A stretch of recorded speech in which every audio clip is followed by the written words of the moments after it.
something because they're passionate about it, I think voters will give them a lot of leeway. Like a lot of the stuff that Justin Trudeau was saying in 2015 was outside what we would call the Overton window, right? Like when he was talking about how he wasn't going to balance the budget and he was going to run modest deficits, even the NDP at that point was saying that they were going to balance the budget, right? He was talking about marijuana legalization and democratic reform and things that weren't really what we were where the country was. It didn't think, but so many people believed in his optimism and believed in his vision and wanted to entrust him to go in that direction. And I would love to see a conservative leader who has that kind of conviction, can properly articulate themselves. And I don't think that Canadians would get as hung up over little things. I mean, we were talking a little bit earlier about the sort of thorny issue of being pro-life.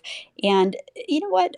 Doug Ford's pro-life, and he said that openly, and he got elected. Jason Kenney's pro-life, and he said that openly, and he got elected. I don't think it's as much as of a third rail. And I think that there are a lot of issues that the Conservatives could champion if they again had a leader that was articulate and thoroughly uh, prepared for the questions that were going to come and willing to stand their ground and kind of having this sort of optimistic view of the future that we can do better.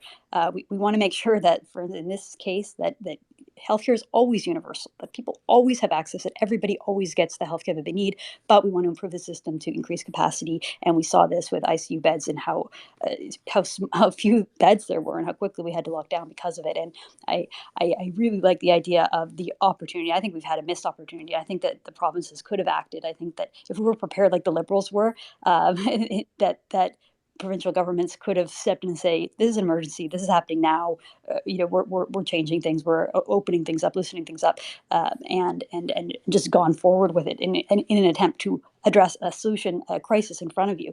I think that opportunity is still there, and I think a lot of Canadians are sort of awakened to the idea that our healthcare system isn't all it's cracked up to be. Yes, it makes us feel proud, and it's great that it's universal, and that feeling of egalitarian, everyone gets it, is so Canadian. However, we can do better, and let's move beyond this really simplistic dichotomy of like Americanizing healthcare. No, let's just try to get the best healthcare that we can, and I think that's a possibility. And we can throw this back on Justin Trudeau, of course, and say, like, look, a lot of this healthcare has been administered by conservative premiers, but their hands are tied because they are threatened by Justin Trudeau under the Canada Health Act, and they cannot innovate to meet the demand of universality from Ontarians or Quebecers or Albertans or anyone else. But so you could say, look, this is Justin Trudeau is tying the hands of universal healthcare in Canada, and we want to make sure everyone has universal access, and we're not getting it. So, Roy, you wanted to jump in? So I just wanted to mention that. Let's just contextualize Roy here. Roy is a endocrinologist, works at the front lines of the healthcare system in both Montreal and Toronto. He has been one of the you've been dealing with this COVID crisis from the front lines. So I just wanted to kind of shape the audience's context of you and your comments about healthcare. So please go ahead.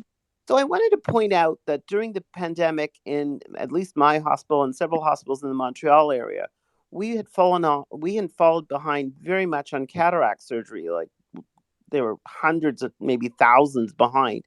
And we basically rented space in a private clinic and are doing the cataract surgeries there. They're all covered by Medicare. It's all under the universality principle. But we are using private facilities to deliver a public good. I think that people will be much more open than we can think. And there are other examples of that in British Columbia and in other provinces.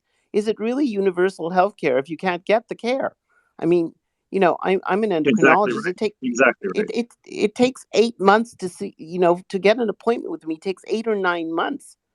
Many of my colleagues, it takes a year. Lots of people don't have family doctors. So, and is it really universal healthcare if you can't get access? Yeah, in fact, I think there was a Supreme Court that weighed in on that issue. In fact, the Shaoli decision. And you know what? The Quebec government basically ignored the Shaoli decision. Ken, are we still too optimistic? I just want to thank you. I got to jump to a few other things. I've arrived. And I want to thank you for this very optimistic panel you've put together and for allowing me to bring my dour views to it. So all the best, and hopefully looking forward to more of these in the weeks ahead. All right, thanks. Everyone should jump on and follow Ken Bosencool. So Ken, just hang out for another 15 seconds and let everyone have the opportunity to tap on your profile photo and give you a follow. In fact, you know what, like this conversation is going to be an ongoing conversation.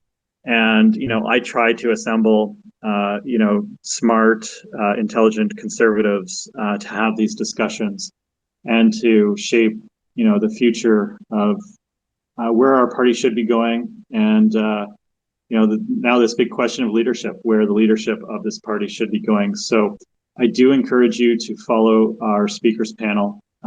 They all make great contributions to the conservative movement and to the Conservative Party. So do tap on their profile photos. Candace, Matt, Ken, Larissa, Roy, and Chris. Do tap on their profile photos and give them a follow, because you know what? This conversation is going to be happening more often, and you don't want to miss the smart things that these folks are saying about the topic. So thank you very much. And let's go to, do we want to still talk about healthcare? Maybe we can reset and talk about the issue of the day, and that is Erin O'Toole's leadership has come to an end. Caucus invoking the Reform Act.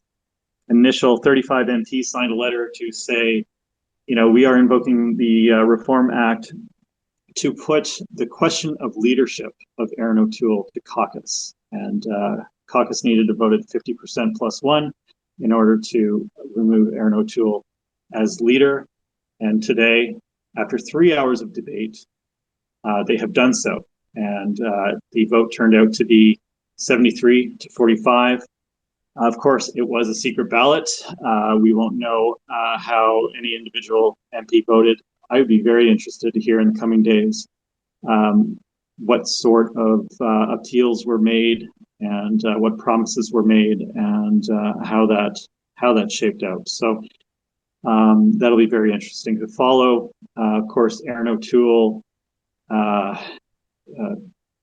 you know, he did lose the last election, won the popular vote, but actually did worse than Andrew Scheer on seats, even though during Andrew Scheer's run, he had increased the Conservative total from 2015 and was removed as leader. Erin O'Toole having a worse showing and was removed as leader today. So that is the news of the day.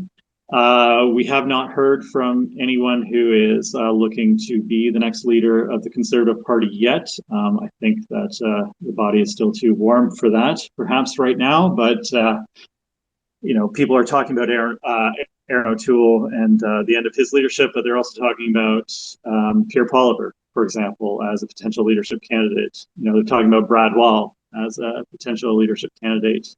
I've heard of the names Patrick Brown and Doug Ford might even be jumping in the race, depending on the timing of provincial issues. Of course, there is a provincial election in Ontario in May. We don't know. I know that there are some people around Doug Ford who are interested in pushing him to the federal context. So we will see if he does that. But he would certainly have to win the next election first. I don't know if he can come in after a loss, but the latest polls are looking good for Doug Ford, so that might be something that we will be talking about in the future. Some folks have discussed maybe some potential outsider candidates, people who might be interested in joining from outside of the party. It's always good to bring in new voices and new ambitions. So we shall see. But of course, premiers and parliamentarians do provide you know, turnkey experience, and they're already in the proper context to wage a good run. So, Larissa, you've unmuted yourself. Want to jump in? Anything? Yeah, I'm going to throw a question at you, Stephen. How important do you think it is that the next leader already holds a seat or has experience in elected office and or managing a Conservative caucus? That is a very good question. Of course, I would look to any potential future leader as having managerial experience, somebody who's able to build consensus and coalition.